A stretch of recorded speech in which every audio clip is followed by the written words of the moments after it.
Hello friends and welcome Book! With Halloween fast approaching, I thought it might be fun to take a look back at one of my all-time favorite bad horror films, Sarah Landon and The Paranormal Hour, a 2007 PG film confidently labeled as the first in a series of Sarah Landon mysteries, but is in fact the only one. Now, back when this movie came out, this was a time when my then girlfriend, now wife, and I had a lot more time on our hands to do things like intentionally seek out really bad movies like The Number 23 with Jim Carrey or I Know Who Killed Me with Lindsay Lohan. Sarah Landon and The Paranormal Hour caught our eye due to these two moments from the trailer. My brother's crazy.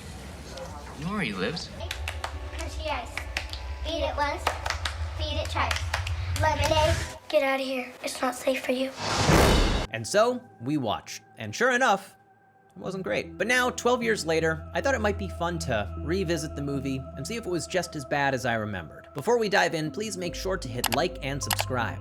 If you don't like and subscribe, I will 100% haunt you after I die. The movie opens with our girl, Sarah Landon, mourning at the gravesite of her recently deceased best friend. Whether or not Sarah is wearing appropriate clothes for a cemetery, I'll leave that up to you. Her mother tells her that Thelma, her dead best friend's grandmother, has invited Sarah to come over and see her for an afternoon. On her way there, Sarah has some car trouble just outside of town, which leads to this.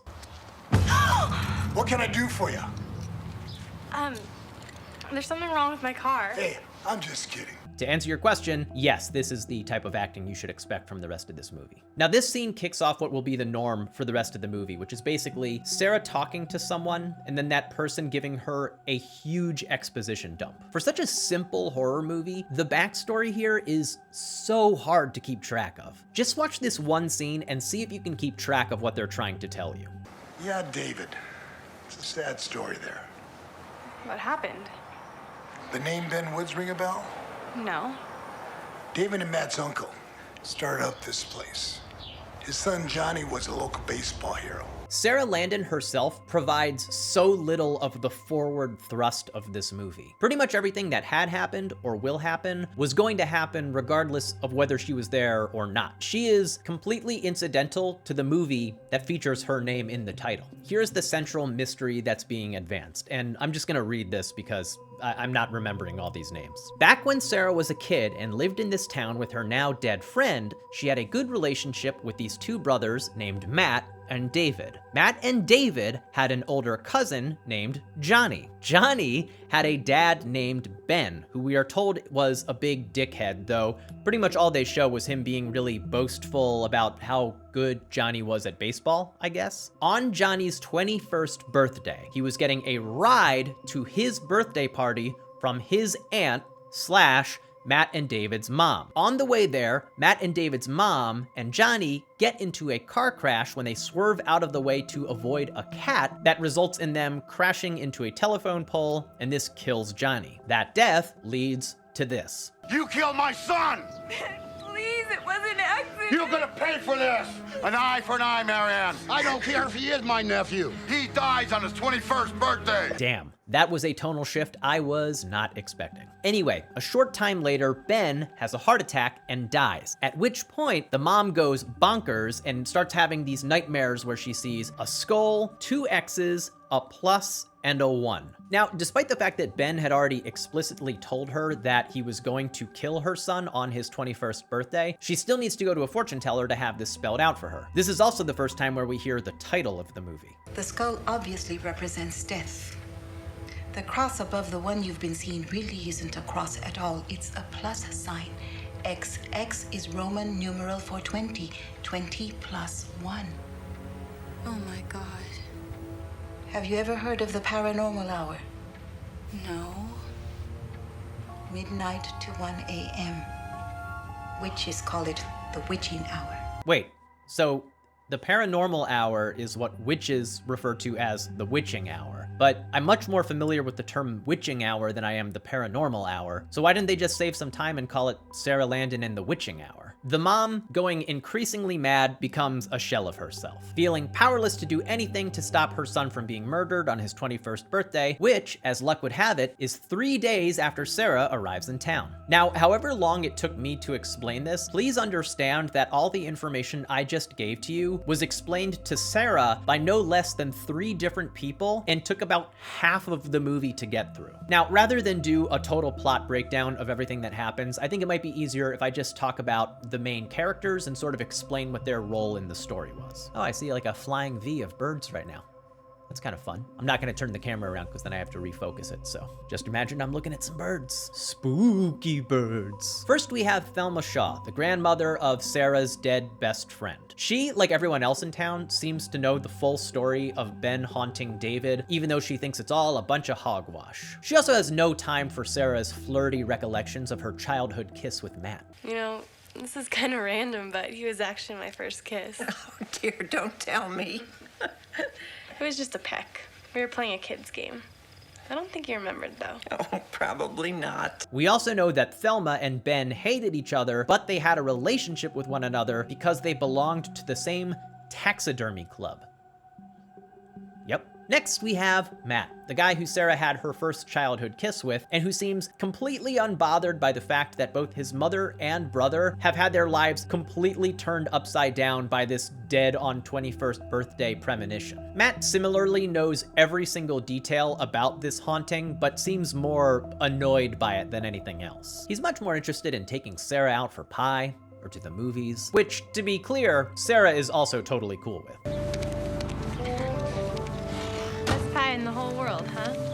Mark my words, the best pie you ever taste. So here's the thing. Even if you believe that your mom and brother are freaking out over nothing, and that you don't believe your brother is going to be murdered by a ghost on his 21st birthday, wouldn't you, at the very least, be excited about your brother's birthday coming and passing without event? Like on Y2K, I wasn't actually concerned that at the strike of midnight all the airplanes were gonna fall out of the sky, but I still stayed awake to make sure it didn't happen. Next, we have David himself. David is sold as being this kind of reclusive Boo Radley-esque figure, which to some extent he is, but he also seems to spend plenty of time outside interacting with other people, and he also has kind of a healthy tan, and I think I maybe even detect a frosted tip in his hair. His paranoia manifests itself with him going off the deep end, studying all the different ways that spirits can come back to kill you. We're told that there are basically 2 main ways that this can happen, either through a spirit still being on Earth and taking over an existing person's body, or by a spirit being reincarnated through somebody else and then that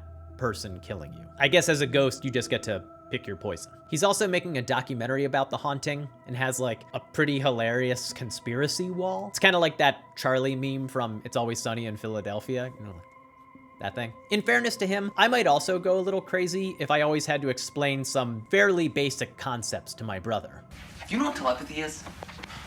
No. Lastly, let's talk about Justin, this weirdo little kid who recently moved to town who really likes to spend a lot of time around David. David becomes convinced that this kid is the reincarnation of Ben come back to kill him on his 21st birthday. The idea actually does seem to hold some water, because later, when Sarah goes, I think, to drop off some ginger snaps at Justin's house, because Justin, I guess, usually goes to Thelma for ginger snaps, I don't know. Sarah meets Justin's mom, and while she's there, she sees she has a book titled The Past Lives of Children: How to Uncover the Mystery. So this kid's own mom seems concerned that her son is the reincarnation of somebody else, but actually seems pretty cool with it. We also learned that the reason that the kid and the mom moved to this town was that they used to live in Iowa, and then one day the kid was just like, "Mom, let's move to this random town." And the mom was like, okay. Now, I love my son more than anything, but if he came up to me one day and was like, "Hey dad, let's go and move to this random town just outside of San Diego," I would be like, no. Now, I'm gonna do us all a favor here and just skip ahead to the end of the movie, where it actually is the paranormal hour on David's 21st birthday. Pretty much all you need to know at this point is that Matt and Sarah have both become convinced that this thing is real and that David's not lying about all the haunting stuff, and they want to help him in any way they can. They do some research and they end up figuring out that there's some ritual you can do where you surround yourself with turnips with little faces carved into them, and then you sit in a chair in the middle of those turnips and put on a mask, and for some reason I guess this is supposed to confuse or delay the ghost. I don't know. Matt and Sarah offer to stay, but David's like, no, I have to do this alone for some reason. I'm not sure why. So Sarah and Matt are like, okay, and they just go back to Thelma's house to chill. When midnight strikes, the witching hour comes, and who does Ben's ghost take over? Then the body of Thelma herself. Possessed, Thelma grabs her shotgun and then goes out to kill David. The turnip and mask thing seems to work for like a second, but then she just kind of like kicks the turnip away and just kind of walks right through it. And so I guess it was more of a delay tactic than anything else. She aims the gun at David. She's ready to pull the trigger, but who comes in to save the day? It's Justin, who it turns out is the reincarnated spirit of Johnny, Ben's son. Justin Johnny is like, Dad, it's me, Johnny. Don't kill David. You gotta forgive them. Let it go. And then Thelma Ben is like, okay. And then Ben's ghost leaves Thelma's body. Immediately after, Justin is like, wait, where am I? What's happening? I gotta go home. And then he rides home on his bike. So I need something clarified here. Is he or is he not the reincarnated spirit of Johnny? When I think of a reincarnation, I usually think about somebody's spirit being reborn into another body, but that spirit staying there for the duration of that body's life. So is Justin actually Johnny, or was Justin just being possessed by Johnny for the first, 11 years of his life? Kind of fucked up. After all of this, Matt, David, and their no longer crazy mom take a moment to celebrate in pretty hilarious fashion. Yeah. I love that they all experienced these 10 plus years of horror and trauma, and their reaction when it was all over was basically to be like, whoa, that was nuts. The next day, everything seems cool. Sarah gets a nice smooch from Matt, hell yeah, and then she leaves town with this final voiceover. As I drove home, I thought about my encounter with the paranormal. Little did I know, it would be just the beginning. About that. So according to Wikipedia, although the director signed up for a sequel and the movie was billed as the first in a series of Sarah Landon mysteries, there have been no plans for a sequel due to the poor box office performance of the first film. Sorry guys. The end. So that's it. If you're looking for something really stupid to watch this Halloween, Sarah Landon and The Paranormal Hour might be just the movie for you. If they ever do make a sequel to Sarah Landon, what should they call it? Leave a comment and let me know. If you haven't already, please make sure to hit like and subscribe. Post a new video every single Saturday. We're having fun. Let's keep this bad boy rolling. Thanks so much, guys. Happy Halloween, and talk boon. It's like soon, but I said boon instead. You get it.